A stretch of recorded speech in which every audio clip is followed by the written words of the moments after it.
Tingkatan takson adalah tingkatan unit atau kelompok makhluk hidup yang disusun mulai dari tingkat tertinggi hingga terendah.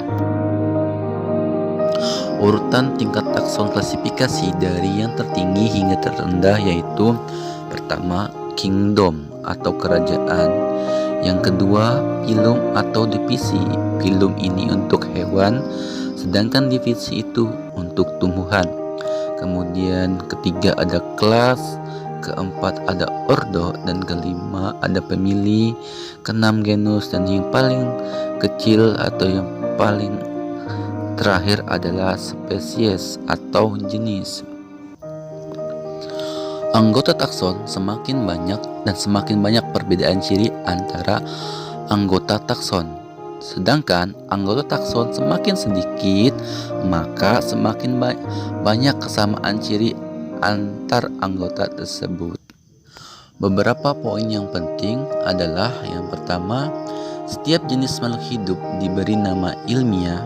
Kedua, pemberian nama ilmiah bertujuan agar spesies mudah dikenali, tidak terjadi kesalahpahaman. Yang ketiga, pemberian nama ilmiah menggunakan sistem tata nama ganda yang disebut binomial nomenklatur. Adapun sistem kaidah tata nama binomial nomenklatur adalah: yang pertama, menggunakan bahasa Latin atau bahasa lain yang dilatinkan. Yang kedua, terdiri dari atas dua kata.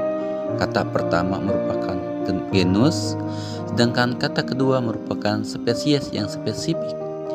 Ketiga, huruf pertama pada kata pertama ditulis dengan huruf besar atau kapital, dan huruf selanjutnya ditulis dengan huruf kecil. Keempat, nama genus dan nama spesies dicetak miring atau digarisbawahi secara terpisah.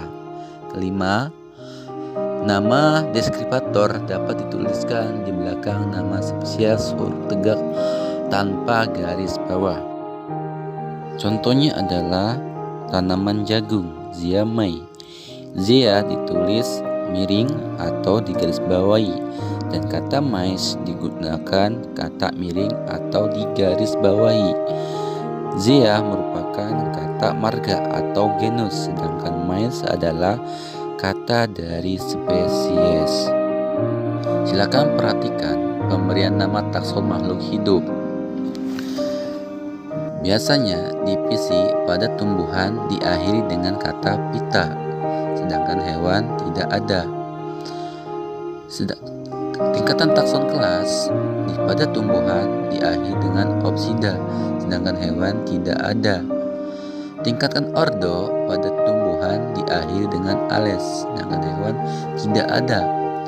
Tingkatan famili pada tumbuhan diakhiri dengan asae, sedangkan hewan diakhiri dengan idae. Contoh tabel klasifikasi hewan: yang pertama ada klasifikasi kucing, yang kedua ini adalah klasifikasi tumbuhan.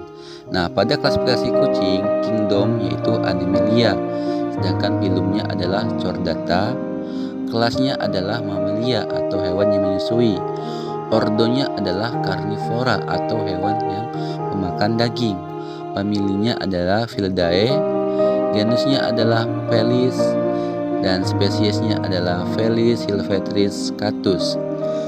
Sedangkan pada klasifikasi jagung, kingdomnya adalah Plantae, divisinya adalah Magnolophyta, kelasnya adalah Liliophyllida, ordonya adalah Poales, familinya adalah Poaceae, genusnya adalah Zea, dan spesiesnya adalah Ziamai.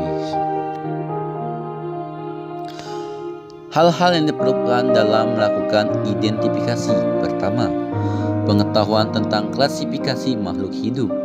Kedua, pedoman atau kunci determinasi.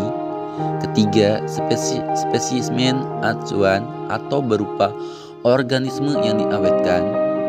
Keempat, buku referensi atau pustaka atau sumber referensi lainnya. Kelima, gambar organisme yang sudah diketahui dan telah memiliki nama. Kunci determinasi adalah petunjuk praktis untuk mengidentifikasikan dan mengklasifikasikan suatu organisme ke dalam suatu tingkatan takson tertentu. Setiap langkah dalam kunci determinasi disusun berdasarkan ciri-ciri organisme yang merupakan bentuk alternatif atau berlawanan sehingga disebut kunci dikotom. Contoh ciri organisme bentuk alternatif yaitu berbiji belah dengan berbiji tunggal, batang berkambium dengan batang tidak berkambium, tulang daun lurus dengan tulang daun menyirip, dan lain-lain. Hal-hal yang harus diperhatikan dalam pembuatan kunci determinasi antara lain: 1. Kunci harus dikotom atau berlawanan, artinya ada satu yang diterima dan ada satu yang ditolak. Kedua, ciri yang dimasukkan mudah diamati.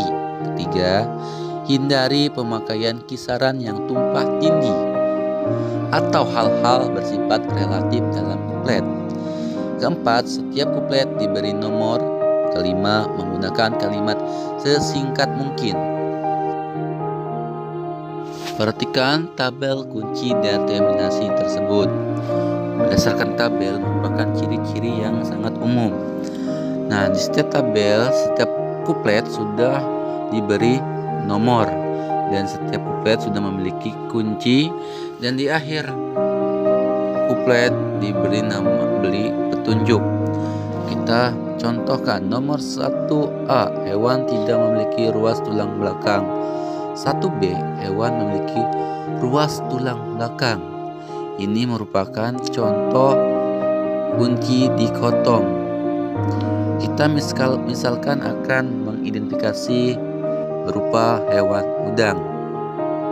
1A, pernyataannya hewan tidak memiliki tulang belakang. Apakah udang memiliki? Tidak, artinya pernyataan bisa kita terima. Pernyataan B, hewan memiliki ruas tulang belakang. Pernyataan kita tolak. Pernyataan 2A, tubuh lunak, kaki tidak berbuku-buku. Apakah udang memiliki ciri tersebut? Jawabannya tidak, maka pernyataan tersebut kita tolak. 2B, tubuh tidak lunak, kaki berbuku-buku. Jawabannya kita terima karena udang merupakan mempunyai ciri tersebut. Langsung ke nomor 4, apakah udang bersayap? Jawabannya tidak. 4B, tidak bersayap termasuk Crustaceae, yaitu apakah kita bisa terima? Bisa terima karena udang tidak memiliki sayap. Nah, di akhir kunci Crustaceae nomor 4 menunjukkan bahwa udang termasuk kelas Crustaceae. Maka kunci determinasinya adalah 1A, 2B, 4B, dan merupakan kelas Crustaceae.